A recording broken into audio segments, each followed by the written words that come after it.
Assalamualaikum warahmatullahi wabarakatuh. Halo anak-anak semua, bagaimana kabarnya hari ini? Semoga tetap dalam keadaan sehat dan tetap dapat melaksanakan kegiatan pembelajaran kita, walaupun terkendala dengan jarak sehingga kita melaksanakan kegiatan pembelajaran secara online seperti ini. Baiklah, pada pertemuan pertama ini kita akan membahas tentang hakikat fisika.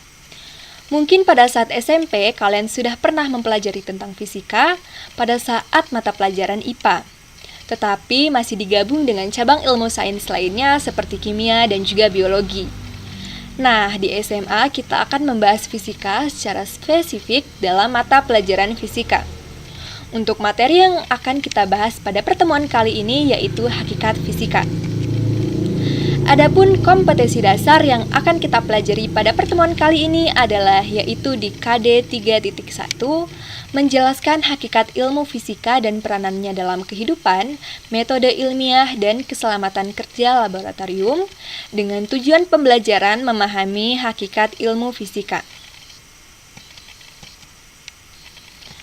Pernahkah kalian menyadari ketika kalian mengamati kilatan petir di atas langit? Pada saat itu sebenarnya kalian sudah beraksi sebagai seorang ilmuwan. Akan tetapi, bagi ilmuwan seperti Benjamin Franklin, ia tidak hanya berhenti hanya mengamati. Ia berusaha mencari tahu dengan bertanya, apa sebenarnya yang dibawa oleh awan petir? Untuk mengetahui jawabannya, Franklin kemudian melakukan penyelidikan mengenai petir dengan membentuk suatu prosedur yang disebut dengan metode ilmiah. Untuk mengetahui bagaimana ilmuwan menempuh metode ilmiah, mari kita bahas bersama. Diawali dengan kata fisika. Apa itu fisika? Fisika merupakan salah satu cabang ilmu sains dari cabang ilmu lainnya yaitu kimia dan juga biologi. Lalu, apa itu sains? Sains berasal dari bahasa Latin yaitu scientia, yang artinya pengetahuan. Sehingga sains adalah ilmu pengetahuan alam yang mempelajari gejala alam melalui tahapan pengamatan, eksperimen, dan analisis. Dan fisika adalah bagian dari sains yang mempelajari materi dan energi beserta interaksinya.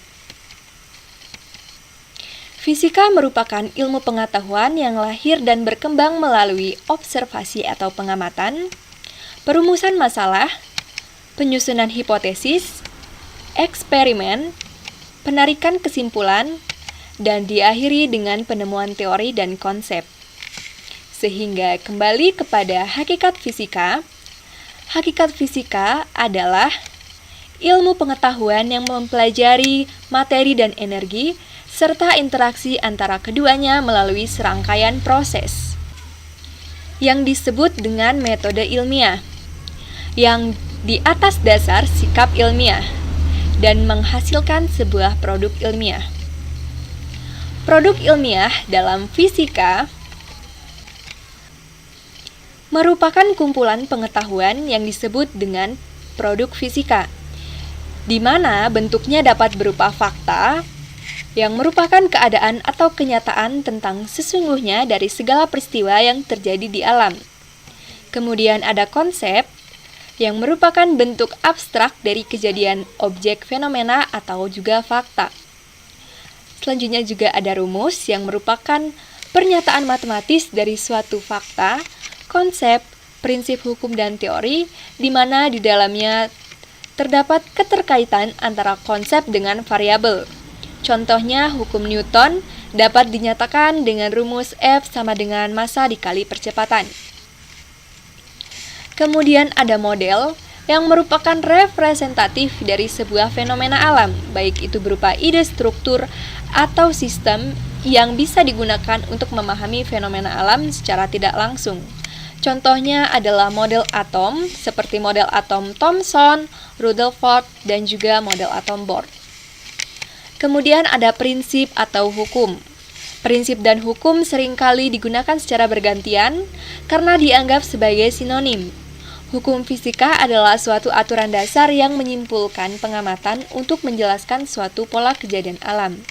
Contohnya, hukum pemantulan cahaya yang memberikan aturan dasar sudut datang sama dengan sudut pantulnya. Kemudian ada teori yang merupakan suatu bentuk penjelasan yang dijelaskan pada berbagai hasil pengamatan, didukung hasil-hasil eksperimen untuk menjelaskan sesuatu yang tersembunyi atau dapat langsung diamati. Contohnya teori atom, teori kinetik gas, dan teori relativitas yang dikemukakan Einstein. Demikian produk fisika. Sebagai produk ilmiah dalam bidang fisika, apa saja sikap ilmiah dan bagaimana metode ilmiah dalam hakikat fisika ini akan kita bahas di pertemuan selanjutnya. Sekarang kita lanjutkan dengan diskusi di forum yang telah disediakan, kemudian diskusikan mengenai apa itu hakikat fisika menurut pendapat kalian masing-masing, dan berikan juga satu contoh penerapan ilmu fisika dalam kehidupan sehari-hari. Selamat belajar, sampai jumpa di pertemuan selanjutnya. Saya akhiri, wassalamualaikum warahmatullahi wabarakatuh.